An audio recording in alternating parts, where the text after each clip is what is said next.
തട്ടിപ്പോവും എല്ലാരും. അതെ, അങ്ങനെ ഇതെങ്ങനെ എത്ര ദിവസം കൂടെ ഉണ്ടാവും എന്നുള്ള ഇത് പ്രളയത്തിന് ടൊവിനോ ബ്രോ നമ്മുടെ ഫ്ലഡ് നടന്ന സമയത്ത് ഭയങ്കര ആക്റ്റീവ് ആയിരുന്നു. ഫ്ലഡ് നടക്കുന്ന സമയത്തൊക്കെ എനിക്ക് വളരെ കുറച്ച് സബ്സ്ക്രൈബേഴ്സ് ഉള്ളൂ, 20,000-25,000 സബ്സ്ക്രൈബേഴ്സേ ഉള്ളൂ. അപ്പോൾ ടൊവിനോ ബ്രോയുടെ പേജ് ഫോളോ ചെയ്തിട്ടാണ് നമ്മൾ ഇന്ന സ്ഥലത്ത് സാധനം ആവശ്യമുണ്ടെന്ന് പറഞ്ഞാൽ തിരുവനന്തപുരത്തെ ലോഡിംഗ് സെന്ററിലാണ് നമ്മൾ അന്ന് നിന്നത്. അപ്പൊ നമ്മൾ ലോറി കയറിയിട്ട് ഇന്ന സ്ഥലം കോളേജിലായിരുന്നു നമ്മൾ എസ് എം വി സ്കൂളിലെ SMV സ്കൂളിന്റെ ഗ്രൗണ്ടിൽ അവിടെ ആയിരുന്നു നമ്മൾ നിന്ന്. അപ്പൊ അതൊന്നും നമ്മളൊന്നും അധികം ആർക്കും അറിഞ്ഞുകൂടെ, എന്നാലും നമ്മളെ കൊണ്ട് ചെയ്യാൻ പറ്റുന്ന മാക്സിമം കാര്യങ്ങൾ ചെയ്യുമ്പോൾ ബ്രോക്ക് അന്ന് പബ്ലിക്കിന്റെ കൂടെ ഇറങ്ങി നിന്ന് ഓരോ കാര്യങ്ങൾ ചെയ്യുന്ന കാണുമ്പോൾ നമുക്കത് ഭയങ്കര ഒരു ഇൻസ്പിറേഷൻ ആയിരുന്നു. കാരണം പുള്ളിക്ക് ചെയ്യാമെങ്കിൽ എന്തുകൊണ്ട് ബാക്കിയുള്ളവർക്ക് ചെയ്തുകൂടാ?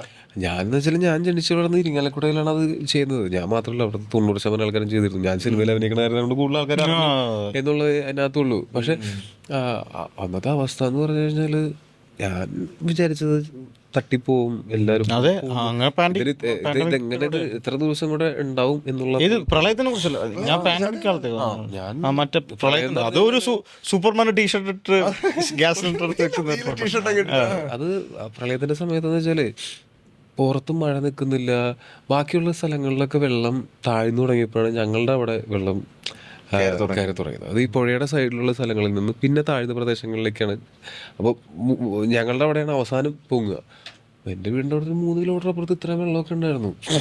അപ്പോൾ അവിടെ നിന്ന് അത് പ്രായമായവരൊക്കെ ഉണ്ടെങ്കിൽ അവർക്ക് ക്യാമ്പിലേക്കൊക്കെ വരണമെങ്കിൽ ആരെങ്കിലും പോയി അവരെ രക്ഷിച്ച് തന്നെ കൊണ്ടുവരണം.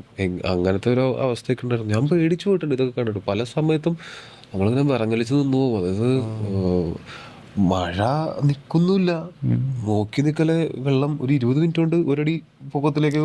വെള്ളത്തിന്റെ പ്രശ്നം അത് ആ സമയത്ത് ആരാണെങ്കിലും ചെയ്തു പോകുന്ന കാര്യങ്ങളെ നമ്മളും ചെയ്തിട്ടുള്ളൂ. അത് ബ്യൂട്ടിഫുൾ ആയിട്ട് മറ്റേ 2015 അഭിനയിക്കുകയും ചെയ്യാൻ പറ്റി എന്നുള്ളൊരു കാര്യമാണ്. അത് സത്യം പറഞ്ഞ ബ്രോയുടെ റിയൽ ലൈഫ് എക്സ്പീരിയൻസ് അതിനെ ഹെൽപ്പും ചെയ്ത് കാണും അല്ലേ? അത് തീർച്ചയായിട്ടും. എനിക്ക് ഈ ജൂഡേട്ടനും റിയൽ ലൈഫ് എക്സ്പീരിയൻസ് ഉണ്ട്. ജൂഡേട്ടൻ്റെ വണ്ടിയൊക്കെ ഇതിൻ്റെ ഇടയിൽ പോയതാ. ഈ അത്താണി അവിടെയൊക്കെ നല്ല വെള്ളം കയറിയിട്ടുണ്ടായിരുന്നു.